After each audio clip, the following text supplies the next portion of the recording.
जो मीरा को मिला वही शबरी को मिला। मीरा का इष्ट अलग था, शबरी का अलग था, और दोनों की पद्धति अलग थी। मीरा गीत गाती थी, भजन गाती थी, पद गाती थी, और शबरी को ये सब नहीं आता था। शबरी बेड़ तोड़ती है और चखती है और वो अलग करती है। भक्ति के तरीके अलग हैं। एक पद गाकर रिझा रही है, एक बेड़ तोड़कर रिझा रही है। ये क्रिया में फर्क है, लेकिन इसके पीछे जो भाव है उस भाव में कोई फर्क नहीं है।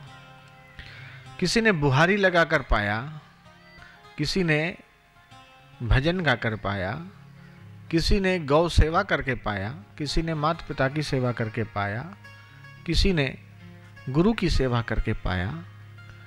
जो पाया वो तत्व एक जैसा है, लेकिन पाने का तरीका अलग अलग है। तो इष्ट अलग हो सकता है, मंत्र अलग हो सकता है, उपासना की पद्धति अलग हो सकती है, लेकिन उनके पीछे जो मिलने वाला तत्व है वो एक है। उसी को गुरु नानक ने कहा, एक ओंकार सतनाम कर्ता पूर्वक निर्भो निर्वैर आद सत जुगाद सच है भी सच नानक हो से भी सच। कि पहले भी सच था, अभी भी सच है, आगे भी सच रहेगा। तो मीरा ने एक पद गाया कि मारे जन्म मरण रा साथी थाने नहीं बिसरूं दिन राती। था देखया बिन कल ना पड़त है जानत मेरी छाती। ऊंची चढ़ चढ़ पंथ निहारूं रोय रोय अखियां राती। मारे जन्म मरण रा साथी थाने नहीं बिसरूं दिन राती। यो संसार सकल जग जूठो जूठा कुलरा नाती। यो संसार सकल जग जूठो जूठा कुलरा नाती। दो कर जोड़िया अरज करूं छू सुन लीजियो मेरी बाती। ओ मन मेरो बड़ो हरामी है, मीरा कहती है। दूसरे को हरामी नहीं कहती, अपने मन को ही हरामी कहती है कि बदमाश तो मेरा मन है। ओ मन मेरो बड़ो हरामी ज्यो मदमा तो हाथी। जो मत वाला हाथी है वैसे ही मेरा मन जो है वो हरामी है। सदगुरु हाथ धर्यो सिर ऊपर अंकुश दे समझाती। लेकिन सदगुरु का हाथ मेरे सिर पर आया तो ये मेरे मन की बदमाशी, ये हराम पाई मिट गई और सुधर गया। पल पल प्रभु को रूप निहारूं, पल पल प्रभु को रूप निहारूं निरख निरख सुख पाती। मीरा के प्रभु गिरधर नागर चरण कमल रंग राती। चरण कमल रंग राती। कि मैं पल पल प्रभु का रूप देखती हूँ, जहाँ देखती हूँ उसी को देखती हूँ और देख देख कर सुख पाती हूँ। मीरा कहती है कि मुझे तो हे प्रभु आपके चरण कमल में ही विश्राम मिला है, सुख मिला है। हे प्रभु तुम मेरे जन्म मरण के साथी हो।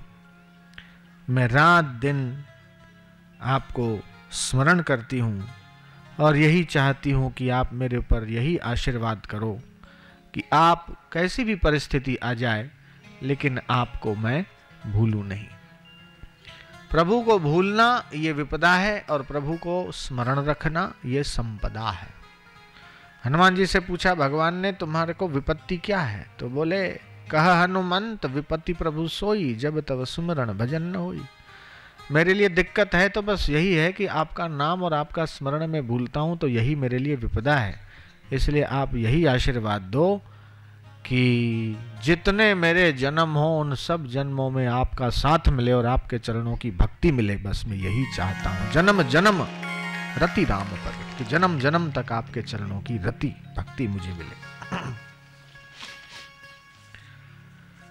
तो भगवान की भक्ति यह निर्बल का बल है और बलवान का संबल है। भक्ति में और भजन में क्या फर्क है? भजन किसे कहते हैं, भक्ति किसे कहते हैं?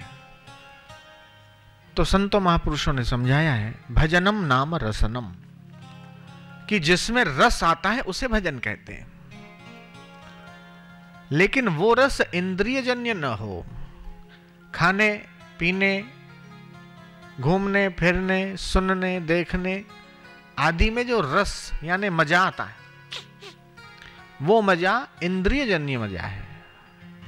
लेकिन इंद्रियों से रहित ध्यान में, योग में, सत्संग में, सुमरन में, साधना में, जप में, तप में, श्रवण मनन चिंतन में जो आनंद आता है वो निर्विषय सुख है, अतीन्द्रिय सुख है, इंद्रियों से पार, बुद्धि से पार, मन से पार। तो वह सुख, वह आनंद, भजनम नाम रसनम, भजन का मतलब है रस मिलना। और भक्ति का क्या अर्थ है कि भागो ही भक्ति, कि हमने 24 घंटे में से आधा घंटा सुबह, आधा घंटा शाम भाई मंदिर में पूजा करेंगे, इतनी देर नियम करेंगे, इतनी देर ये समाज सेवा का काम करेंगे, इतनी देर संस्कार केंद्र चलाएंगे, इतनी देर ये करेंगे। भाई अपने शरीर और शरीर के संबंध या नश्वर शरीर संसार के लिए नहीं, प्रत्युत उस परमात्मा के लिए निकाला गया समय, परमात्मा के लिए किया गया अपनी योग्यता के अनुसार की गई सेवा, दान दक्षिणा, भाई धन में से निकाला कि भाई अपने समय में से निकाला कि और भी कुछ निकाला। तो ये भागो ही भक्ति। जैसे बंटवारा होता है, 3 भाई होते हैं तो बंटवारा होता है तो भाग होते हैं ना, 3 हिस्से होते हैं। इसी प्रकार हमारे जीवन में से हमने ईश्वर के लिए कितना भाग दिया, धर्म के लिए कितना दिया, दैवी कार्य के लिए कितना दिया, इसको कहते हैं भक्ति। भागो ही भक्ति।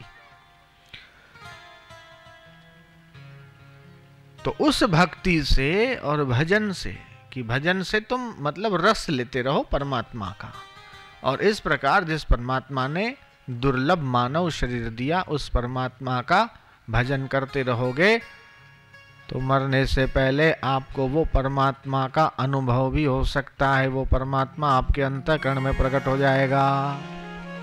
कईयों के हृदय में प्रकट हुआ है तो आपके हृदय में भी प्रकट वो हो सकता है, कठिन नहीं है।